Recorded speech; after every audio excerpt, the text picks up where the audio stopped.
بسم اللہ الرحمن الرحیم۔ سب سے پہلے تو میں آپ تمام دوستوں کا نہایت شکر گزار ہوں کہ آپ یہاں پہ آج تشریف لے کے آئے، اور اس کے ساتھ ساتھ میں اپنے پارٹی کے دوست اور کولیگز اور سینیٹر شری رحمان صاحبہ، سینیٹر مولا بخش چانڈیو صاحب، سینیٹر مندرو صاحب اور سینیٹر سسی پلیجو صاحبہ کا بھی بہت شکر گزار ہوں کہ وہ آج میرے ساتھ اس پریس کانفرنس میں شامل ہیں، اور یہ ہماری مشترکہ پریس کانفرنس ہے۔ آج آپ کے سامنے میں چند باتیں رکھنا چاہتا ہوں جن کا تعلق موجودہ حکومت کے رویے اور کس طریقے سے وہ ایک سوچے سمجھے منصوبے کے تحت ملک کے اندر جو ادارے ہیں، انسٹیٹیوشنز ہیں، ان کو اور انسٹیٹیوشنل سلوشنز کو وہ جو آئین کے تحت ہو سکتے ہیں ان کو وہ ختم کر رہے ہیں، اور اس کے نتیجے کے اندر تمام سسٹمز جو ہیں ان کا ایک بریک ڈاؤن ملک کے اندر ہو گیا ہے، اور کوئی سسٹمز اس ملک میں اب موجود نہیں ہیں، اور اس کے نتیجے کے اندر مہنگائی آسمان کو چھو رہی ہے، شارٹیج آٹے کی اور چینی کی ہو رہی ہے، اور گیس، پیٹرول اور الیکٹرسٹی کے نرخ جو ہیں وہ بڑھتے چلے جا رہے ہیں، اور ایسے محسوس ہوتا ہے جیسے موجودہ حکومت کی کوئی ڈائریکشن جو ہے وہ نہیں ہے۔ میں اس کے نتیجے میں یہ بات سامنے آ رہی ہے کہ ٹیررزم کے واقعات جو ہیں وہ ملک کے اندر دوبارہ سر اٹھا رہے ہیں، اور وہ بڑھتے چلے جا رہے ہیں۔ شروع ہوا تھا حساس ایجنسیز، سیکیورٹی ایجنسیز اور فورسز کے اوپر اٹیک سے، پھر وہ آگے گیا کوئٹہ کے اندر جو واقعہ ہوا، اور اس کے بعد کل جو افسوسناک واقعہ پشاور میں ہوا۔ ان تمام واقعات کی سختی سے ہم کنڈیم کرتے ہیں، لیکن ان میں سے ان کی وجوہات یا ان کے اوپر کیا لائے عمل اختیار کرنا چاہیے، اس پہ کوئی انسٹیٹیوشنل ڈسکشن جو ہے وہ نہیں ہوئی، اور نہ ہی ہو رہی ہے۔ حکومت نے نہ پارلیمان کو اس بارے میں جو ہے وہ کانفیڈنس میں لیا، اور نہ ہی حکومت نے پچھلے کئی مہینوں سے NSC یعنی نیشنل سیکیورٹی کونسل کی میٹنگ، گو کہ میں نیشنل سیکیورٹی کونسل کے خلاف ہوں کیونکہ cabinet defence committee of the cabinet موجود تھی، لیکن بہرحال آپ نے NSC بنائی، اور آپ نے NSC کا بھی کوئی اجلاس ان واقعات کو جائزہ لینے کے لیے نہیں بلایا گیا۔ ایسے محسوس ہوتا ہے کہ NSC کو بھی ایک ریڈنڈنٹ باڈی جیسے CCI کو بنایا گیا، ویسے NSC کو بھی ایک ریڈنڈنٹ باڈی جو ہے وہ بنایا جا رہا ہے۔ جب کسی بھی ملک کے اندر اداروں کی اور آئین کی حکمرانی کو ایک طرف رکھ دیا جائے تو وہ ملک پھر فسطیت کی طرف یعنی فیشزم کی طرف جو ہے وہ بڑھتا ہے، اور یہ اس بات سے بھی سامنے آتی ہے کہ جب ملک کا چیف ایگزیکٹو یہ بات کہے کہ میں جمہوریت ہوں، یعنی ہٹلر اور موسولینی تو کہتے تھے کہ وی آر دا اسٹیٹ، اب یہاں پہ کہا جا رہا ہے کہ میں جمہوریت ہوں، اور اس کے ساتھ ساتھ ٹائیگر فورس جیسی آرگنائزیشنز کو جنم دینا، جیسے موسولینی اور ہٹلر کی تھیں، یہ ایک قدم اس طرف آگے بڑھ رہا ہے، اور ایسے محسوس ہوتا ہے کہ جیسے تمام اداروں کو ایک شخص کے تحت کرنے کی کوشش کی جا رہی ہے۔ پارلیمان کو آپ نے دیکھا کہ پارلیمان کو ریڈنڈنٹ بنا دیا گیا۔ پارلیمان کے جو دو مین فنکشنز ہیں، یعنی لیجسلیشن اور پارلیمنٹری اوورسائٹ، ان دونوں کو نہ ہونے کے وہ برابر ہیں۔ لیجسلیشن جو ہے وہ آرڈیننسز کے ذریعے سے ہو رہی ہے، اور یا فیٹف جیسے قوانین جن کو فوری طور پہ بلڈوز کیا جاتا ہے۔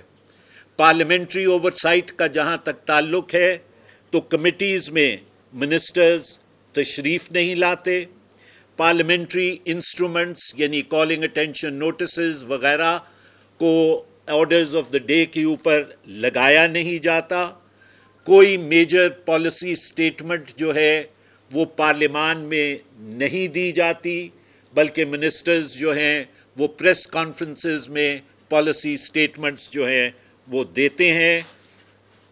امپورٹنٹ اگریمنٹس یعنی آئی ایم ایف جیسے پرائم منسٹر کے باہر کے دورے، یا جو اسٹریٹجک شفٹ پاکستان کی فارن پالیسی کے اندر لائی گئی ہے، ان میں سے کسی موضوع کے اوپر جو ہے وہ پارلیمان کے اندر بحث نہیں ہوئی۔ آج اس پریس کانفرنس کے ذریعے سے، اس پریس کانفرنس کے توسط سے ہم اس بات کی ڈیمانڈ کرتے ہیں کہ ہندوستان اور امریکہ کے مابین جو ملٹری اگریمنٹ کل سائن ہوا، اس کے بڑے دور رس اور خطرناک نتائج اس خطے پہ پڑ سکتے ہیں، جس میں وہ ملٹری انفارمیشن شیئرنگ انہوں نے ہندوستان کے ساتھ کی ہے۔ ہمارا آج یہ مطالبہ ہے کہ کل سینٹ کا اجلاس ہے، اس اجلاس میں ملک کا فارن منسٹر آئے اور آ کے وہ اپنی حکومت کی پالیسی اس کے بارے میں واضح کرے، کیونکہ یہ اس کا افیکٹ پاکستان کی نیشنل سیکیورٹی کے اوپر اور پاکستان کے درینہ دوست چین کے اوپر ڈائریکٹلی پڑتا ہے۔ ملک فسطیت کی طرف بڑھ رہا ہے، وہ اس بات سے بھی واضح ہے کہ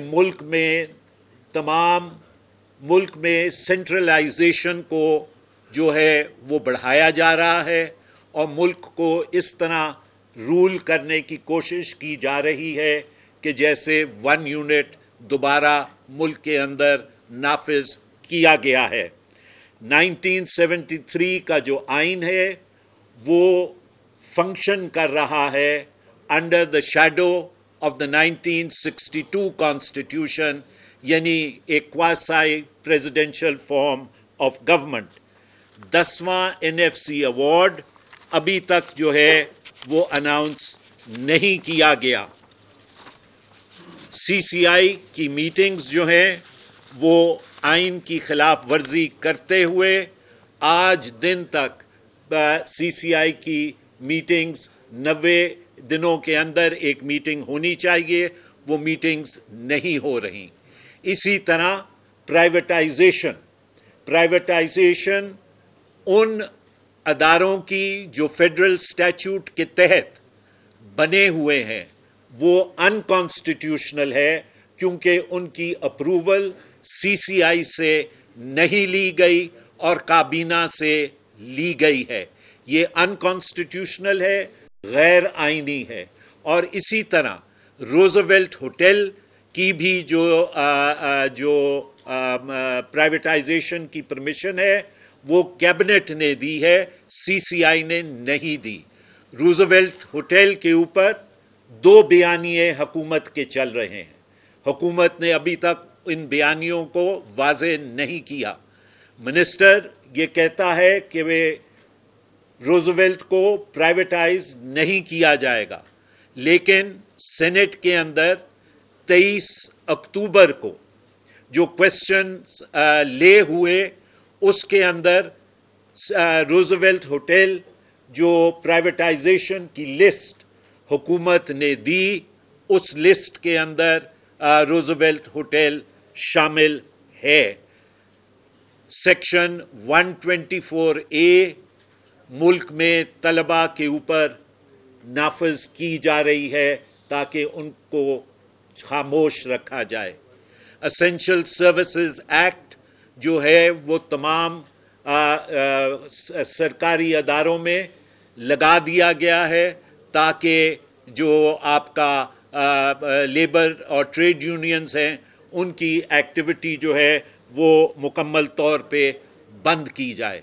جرنلسٹ کو، ایکیڈیمکس کو اور سول سوسائٹی کو آواز دبانے کے لیے اٹھایا جا رہا ہے، غائب کیا جا رہا ہے، بند کیا جا رہا ہے، نوکریوں سے نکالا جا رہا ہے تاکہ ان پہ دباؤ پڑے اور وہ سچ کی بات، حق کی بات نہ کریں۔ اگر یہ ایک فسطی نظام کی طرف یا ایک فسطی نظام نہیں ہے تو پھر مجھے سمجھ نہیں آتی کہ فیشزم اور کیا ہوتا ہے۔ ان تمام چیزوں کو مد نظر رکھتے ہوئے پی ڈی ایم اور پیپلز پارٹی نے موجودہ حکومت سے استعفے کا مطالبہ جو ہے وہ کیا ہے کہ موجودہ حکومت آئین کے ماورا کام کر رہی ہے، لہٰذا وہ مستعفی ہو جائے۔ لیکن اب ایک اور ایسی صورتحال سامنے آئی ہے جس کی وجہ سے نہ صرف حکومت بلکہ ہم یہ کہتے ہیں اور ہمارا یہ مطالبہ ہے کہ صدر مملکت ہیں وہ بھی مستعفی ہو جائیں، اور اس کی وجہ میں آپ کے سامنے رکھتا ہوں۔ پہلی بات تو یہ ہے کہ صدر مملکت نے آرڈیننسز جو ہیں وہ جاری کیے اور آرٹیکل 89 کے جو تقاضے تھے جس میں ان کی اپلیکیشن آف مائنڈ اور دوسری آرٹیکل 89 کی ریکوائرمنٹس ہیں، ان ریکوائرمنٹس کو صدر نے مد نظر نہیں رکھا اور پریزیڈنسی کو ایک آرڈیننس فیکٹری کے اندر تبدیل کر دیا۔ دوسری بات یہ ہے کہ آپ کو یاد ہوگا کہ 2 ممبر اپوائنٹ کیے تھے صدر نے الیکشن کمیشن کے۔ 22 اگست 2019 کو پریزیڈنٹ نے خالد محمود صدیقی کو سندھ سے اور منیر احمد کاکڑ کو بلوچستان سے جو جا رہے تھے ان کو ممبر اپوائنٹ کیا، ان ممبرز کی جگہ جنہوں نے الیکشن کمیشن کو چھوڑا تھا۔ چیف الیکشن کمشنر نے ان ممبران سے حلف لینے سے انکار کر دیا تھا کیونکہ انہوں نے کہا کہ آئین کے تقاضے بالخصوص کلوز 2A اور 2B of Article 213 read with Article 218 ان کے تقاضے صدر نے پورے نہیں کیے۔ اس کے بعد اسلام آباد ہائی کورٹ نے نومبر 2019 کے اندر صدر کا یہ پریزیڈنشل آرڈر جو ہے وہ سسپینڈ کر دیا تھا۔ اس کے بعد پریزیڈنٹ نے in the middle of 2019 انہوں نے the Gas Infrastructure Development cess Ordinance 2019 president نے پروملگیٹ کیا۔ یہ آرڈیننس جو تھا یہ ایک ٹنٹڈ ایکسرسائز تھی جس میں کنسیشنز اور ویورز اور ٹیکس رائٹ آفس جو ہیں وہ مختلف سیکٹرز کو پرووائڈ کیے گئے تھے، بالخصوص فرٹیلائزر سیکٹر کو، اور یہ آرڈیننس جاری کیا گیا تھا باوجود اس کے کہ مختلف ہائی کورٹس کے اندر اور پٹیشنز پینڈنگ تھیں، اور سپریم کورٹ کے اندر مختلف اپیلز جو تھیں وہ پینڈنگ تھیں، لیکن پھر بھی یہ آرڈیننس جو ہے وہ جاری کیا، اور صدر کا جاری کیا ہوا آرڈیننس وفاقی حکومت نے کچھ عرصے کے بعد اس کو جو ہے وہ وڈرا کر لیا۔ چوتھی بات کہ پریزیڈنٹ نے ری پروملگیٹ کیا پی ایم ڈی سی کے آرڈیننس کو، جس کو ایک ریزولوشن آف ڈس اپروول کے ذریعے under article 89 senate of Pakistan نے ریجیکٹ کیا تھا یا ڈس اپروو کیا تھا۔ صدر آرٹیکل 50 کے تحت پارلیمان کا حصہ ہے، اور اس کو یہ چاہیے تھا کہ وہ سینٹ کی رائے کو مقدم رکھتے اور وہ اس آرڈیننس کو ری پروملگیٹ نہ کرتے، لیکن انہوں نے آئین کی پرواہ کیے بغیر اس آرڈیننس کو ری پروملگیٹ کیا۔ اور پھر صدر صاحب نے 2 ریفرنس فائل کیے under article 2095 of the constitution, 2 superior court کے ججز کے خلاف۔ یہ ریفرنسز جو تھے یہ چیلنج کیے گئے مختلف کانسٹیٹیوشنل پٹیشنز کے ذریعے سے، ایک فاضل جج کی طرف سے اور باقی بار ایسوسیشنز اور بار کاؤنسلز کی طرف سے under article 184(3) of the constitution.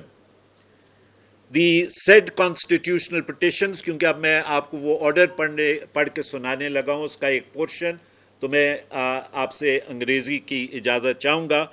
The said constitutional petitions were decided by the Supreme Court via a short order dated 19/6/2020, wherein it was declared that, and within inverted commas, this is what the short order said: subject to what is stated below, the order of the court is that reference number 1 of 2019 is declared to be of no legal effect whatsoever and stands quashed, and in consequence thereof, the proceedings pending in the Supreme Judicial Council against the petitioner in CP number 17/2019, including the show cause notice dated 17/7/2019 issued to him, stand abated. بات یہاں پہ ختم نہیں ہوتی۔ Short order کی detailed reasoning جو ہے وہ کچھ دن پہلے سپریم کورٹ کی طرف سے جاری کی گئی، جو 174 پیجز کے اوپر مشتمل ہے، اور اس ریزننگ کے اندر مندرجہ ذیل چیزیں سامنے آئیں۔ Number 1، that the President did not form a considered opinion under Article 2095 of the Constitution 1973, hence the reference suffered from multiple defects. Number 2, it also held that there was no valid authorization for the investigation. Number 2 یہ تھا کہ کوئی valid authorization نہیں تھی investigation کے لیے جو صدر کو دینی چاہیے تھی on the advice of the prime minister under article 48(1) of the constitution, اور لہٰذا جو ٹیکس ریکارڈز جسٹس عیسیٰ کے ایکسیس کیے گئے وہ غیر قانونی طور پہ کیے گئے۔ اور تیسری بات انہوں نے یہ کہی for detailed reasons held that although the framing of the reference was not patently motivated by malafide in fact, the scale and degree of irregularities was such that the reference was deemed to be tinted with malafide in law, یعنی قانونی طور پہ اتنی غلطیاں reference کے اندر موجود تھیں کہ وہ قانونی بدنیتی پہ مبنی تھا. جو ڈیٹیلڈ آبزرویشنز اس ججمنٹ کی پریزیڈنٹ، پرائم منسٹر اور لا منسٹر کے اوپر ہیں، وہ آپ کو پیراگراف 102 103 106 118 121 and 123 میں آپ کو ملیں گی. لیکن میں آپ کو چھوٹے چھوٹے ایکسٹریکٹس 2 پیراگرافس کے صرف پڑھ کے سناؤں گا. Paragraph number 125 of the detailed reasoning states, the court observes that there was a conflict of interest. There was a conflict of interest of the architects of the reference and to seek their opinion. یعنی president نے opinion جو prime minister کی لی، law minister کی لی اور attorney general کی لی، کیونکہ انہوں نے ریفرنس بنایا تھا. لا منسٹر نے غیر قانونی طور پہ ریفرنس کی اجازت کی انویسٹیگیشن دی تھی، لہٰذا یہ مناسب نہیں تھا کہ پریزیڈنٹ ان کی مشاورت کے اوپر اپنے اوپینین کو بیس کرتا. The court further observed that the filing of a reference under Article 2095 of the Constitution is a solemn responsibility. اور کورٹ نے یہ بھی کہا کہ اگر اب یہ جب تمام چیزیں پریزیڈنٹ کے سامنے تھیں تو آئین کے آرٹیکل 48 کے تحت پریزیڈنٹ کے پاس یہ اختیار موجود تھا کہ وہ ایک دفعہ اس ریفرنس کو واپس بھیج دیتا پرائم منسٹر کے پاس کہ وہ اپنی ایڈوائس کو ریکنسیڈر کرے. لیکن پریزیڈنٹ نے یہ بھی نہیں کیا اور ریفرنس جو ہے وہ سپریم جوڈیشل کونسل کو بھیج دی. اور ان کی فائنل کنکلوژن جو ہے وہ پیراگراف 135 کے اندر ہے اور وہ کہتی ہے کہ and I quote, consequently, keeping in view the circumstances, we find that the independent application of mind by the President is lacking in the present case. Instead, he has followed the advice tendered to him without ascertaining its correctness. This is contrary to the requirements of both Article 2095 and Article 48(1) of the Constitution and therefore renders the reference defective. یہ بڑے واضح الفاظ میں کہتی ہے کہ president نے اپنی آئینی رسپانسبلٹیز کو پورا نہیں کیا، اور آئینی رسپانسبلٹی کو یہ آرٹیکل 89 کی خلاف ورزی نہیں ہے. آپ نے جب ریفرنس بھیجا 209 کے تحت تو آپ نے انڈیپینڈنس آف دا جوڈیشری کے اوپر ایک حملہ آپ نے کیا، اور جس طرح باقی انسٹیٹیوشنز کے اوپر یہ حکومت حملے کر رہی ہے، ویسے یہ بھی ایک ناکام کوشش تھی کہ جوڈیشری کو جو ہے وہ اس کو انڈر ڈسریپیوٹ جو ہے وہ لایا جائے. لہذا میرا خیال یہ تھا کہ اس ججمنٹ کے آنے کے بعد، ڈیٹیل ریزننگ آنے کے بعد، صدر از خود استعفیٰ دے دیں گے. لیکن اب ہفتہ 10 دن گزر چکے ہیں، صدر صاحب نے استعفیٰ نہیں دیا.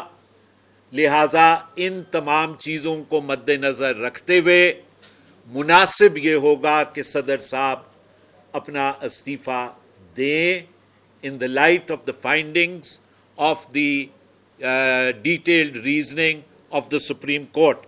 لیکن بات ان کی irregularities اور constitutional violation کی صرف یہاں پہ نہیں رکتی. فیبرری 2020 کے اندر اسلام آباد ہائی کورٹ نے جو پریزیڈنٹ نے پی ایم ڈی سی کا آرڈیننس پروملگیٹ کیا تھا اس کو سیٹ اسائڈ کر دیا.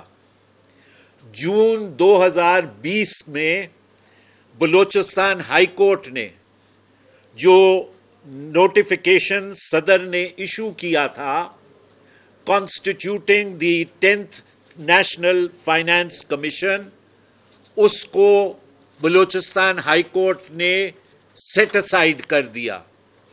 اس کے بعد وفاقی محتسب کو سیکشن 3 کے تحت، وفاقی محتسب ایکٹ کے تحت صدر اپوائنٹ کرتا ہے. اس کی ریموول کی گئی اور اس کی ریموول کو اسلام آباد ہائی کورٹ نے سیٹ اسائڈ کر دیا. اسی طرح 31 اگست 2020 کو صدر نے Pakistan islands development authority ordinance 2020 کو پروملگیٹ کیا. یہ آرڈیننس سراسر آئین کی خلاف ورزی ہے.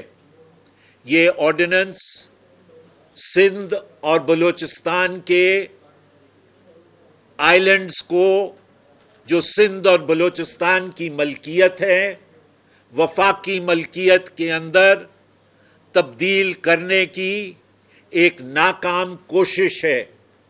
آرٹیکل 172 کانسٹیٹیوشن کا اور مختلف کورٹس اور بالخصوص سندھ ہائی کورٹ کی رولنگ انہی آئلینڈز کے بارے میں موجود ہے کہ یہ پراپرٹیز سندھ اور سندھ حکومت کی ہیں. لہٰذا ان تمام چیزوں کو مد نظر رکھتے ہوئے جہاں پہ حکومت سے مستعفی ہونے کا مطالبہ ہمارا اپنی جگہ موجود ہے، وہاں پہ اس لسٹ میں اب صدر بھی شامل ہے for the violation of the various articles of the constitution. شکریہ. رضا صاحب یہ بتائیے کہ جتنی چارج شیٹ آپ نے صدر مملکت کے حوالے سے پیش کی ہے، کیا اپوزیشن کی جماعتیں صدر کے خلاف مواخذے کی تحریک کا سوچ رہی ہیں؟ دیکھیں یہ ڈپینڈ کرے گا پی ڈی ایم کے اوپر. یہ میں نے آج آپ کے سامنے یہ چیزیں رکھی ہیں. پی ڈی ایم اپنا فیصلہ کرے گی کہ وہ کیا کرنا چاہتی ہے یا نہیں کرنا چاہتی. پی ڈی ایم نے سر ایک کمیٹی کا بھی کہا تھا اسی میں کہ کمیٹی بنے گی جو ان ہاؤس تبدیلی میں جو پارلیمانی امور ہیں ان کو دیکھیں گی. ابھی تک تو ہمیں کوئی ایسی چیز سامنے نہیں آئی. اگر آپ نے عدم اعتماد کی طرف جانا ہے وزیر اعظم کے خلاف یا امپیچمنٹ کی طرف اگر آپ جا رہے ہیں تو اس کا لائحہ عمل کیا ہوگا؟ دیکھیں وہ کمیٹی جو ہے وہ نامنیٹ تو غالباً ہو گئی ہے، لیکن کیونکہ بیک ٹو بیک مختلف جلسے ہو رہے تھے گجرانوالہ میں، کراچی میں، کوئٹہ میں، اور اب ایک بریدر ملا ہے تو پی ڈی ایم اور گلگت میں تھے، تو اب وہ کمیٹی بیٹھے گی اور اپنا آئندہ کا لائحہ عمل جو ہے وہ تیار کرے گی. یہ بتائیں کہ آپ 18ویں ترمیم کے ظاہر روح رواں ہیں. شامی صاحب نے کہا ابا جان ہے.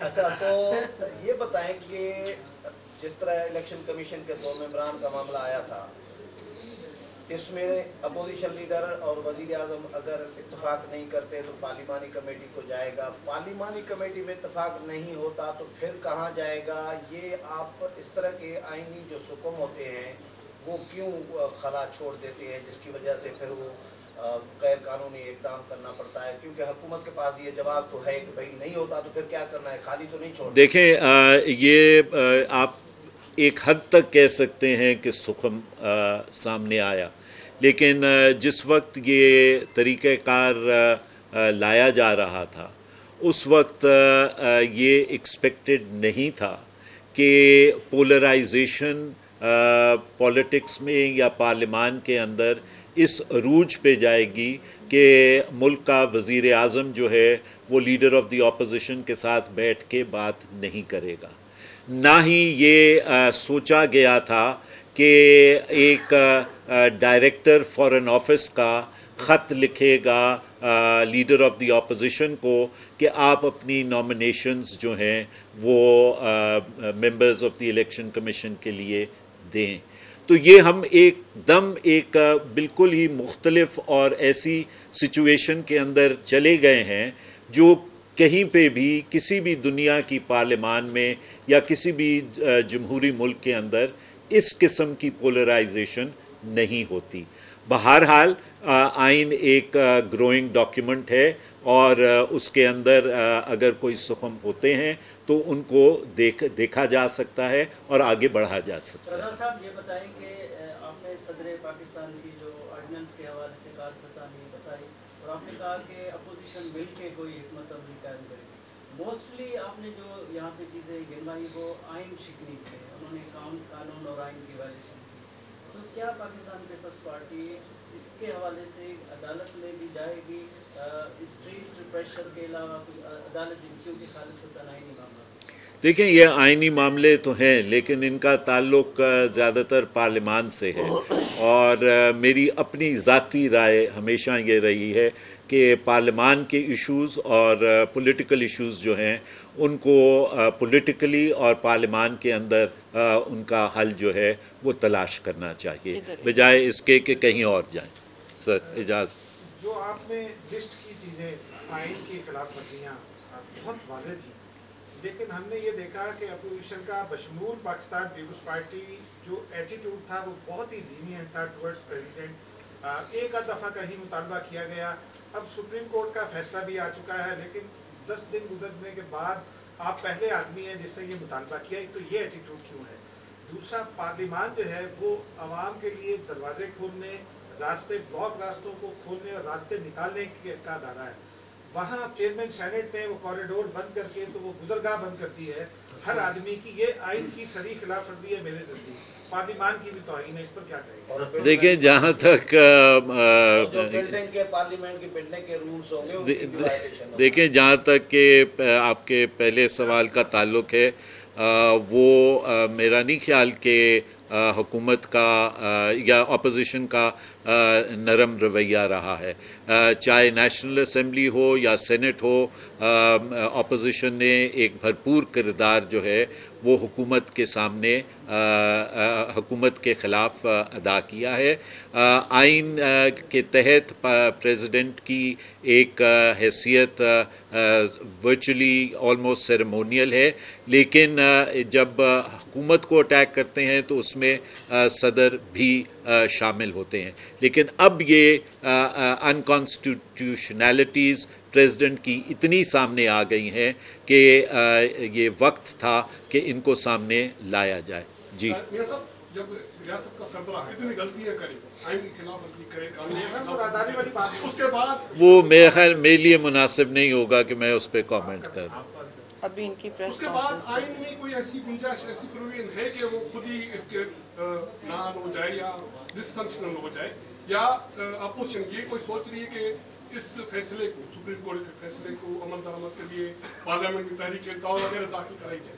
دیکھیں جہاں تک آئینی طریقے کا تعلق ہے تو آئینی طریقے میں پریزیڈنٹ نارملی جب ایسی صورتحال ہوتی ہے تو مورل پریشر پریزیڈنٹ پہ ہونا چاہیے یا اس فنکشنری پہ ہونا چاہیے کہ وہ اپنا استعفیٰ جو ہے از خود دے.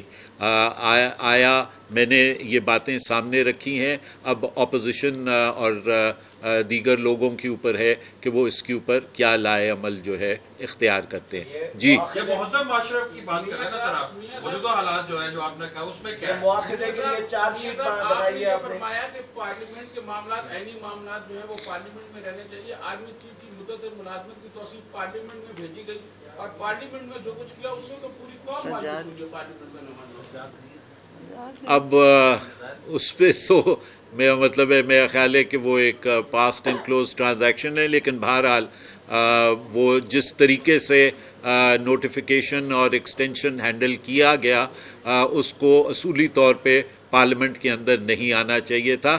طریقہ کار rules of procedure of the federal government کے اور آئین کے تحت بڑا کلیئر تھا کہ وہ نوٹیفیکیشن کس طرح نکلنا تھا. لاسٹ کوشچن آپ اپوزیشن کو دیں گے صدر کے مواخذے کے لیے تاکہ ان کو میں نے پبلک کر دی ہے جی، اب سب کے سامنے. نہیں میں نے تو پبلک کر دی ہے.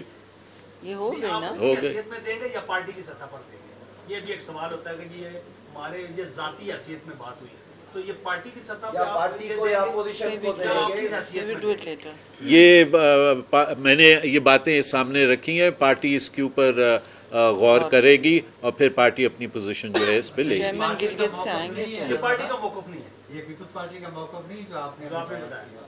نہیں، میں نے جو باتیں ابھی آپ کے سامنے رکھی ہیں وہ میں پیپلز پارٹی کا ایک ممبر ہوں اور پیپلز پارٹی کے ممبر کی حیثیت سے میں نے یہ تمام باتیں آپ کے سامنے رکھی. پارٹی ترجمان ساتھ ہی بیٹھے ہیں، وہ بتا دیں کہ کیا یہ کہانی نہ بنائے اس کی.